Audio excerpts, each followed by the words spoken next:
Welcome back to another episode of MotoGP Mac, and today we're going to talk about Marc Marquez being back in training after the crash he had in Portimao with Miguel Oliveira. Now, he did fracture the metacarpal in his thumb, and while it's not a very serious injury, you know, he was always going to be pushing it to be back in time for COTA. Now, it is on his right hand, and that's why he's saying that he is going to be pushing it, because the right hand on a bike, as you know, does an awful lot of work. However, on the other side of this, it is COTA, which is one of the circuits that Marc has absolutely excelled on every time that he's attended there. So, you know, the way I would actually even class it as is this is probably one of Marc's two best chances within the year to actually win a race. Now, there's still the whole thing up in the air about the double long lap penalty that he was supposed to serve in Argentina.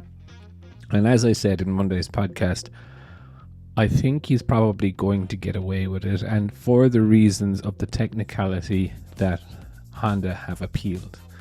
Now, just so you know, if you haven't seen the podcast, Honda have not appealed the penalty. Honda have appealed the change of location of the penalty, which they are entitled to do, even though if it does seem to some that it is bad sportsmanship by Honda. Anyway, the other thing that I got really interested in was that Bradl tested a KALEX chassis during the week also. And the thing that came to my mind was, are Honda actually going to wait for the test in Jerez at the start of May? Or do you think they're in such a bad way right now that they're going to rush this chassis and bring it to COTA for Marc to try? And it wasn't really until I saw Marc back in training and I was kind of saying to myself, there is genuinely a possibility that Honda could do this.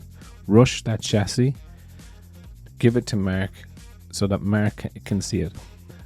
And for me, it kind of makes sense. If they have the chassis there, why not run it? You know, why wait for 2 more weeks or 3 more weeks and then, you know, do a race in Jerez and then test the chassis after that? So for me, it kind of makes sense that if they have the chassis, they would bring it to COTA. But I would definitely love to know your thoughts.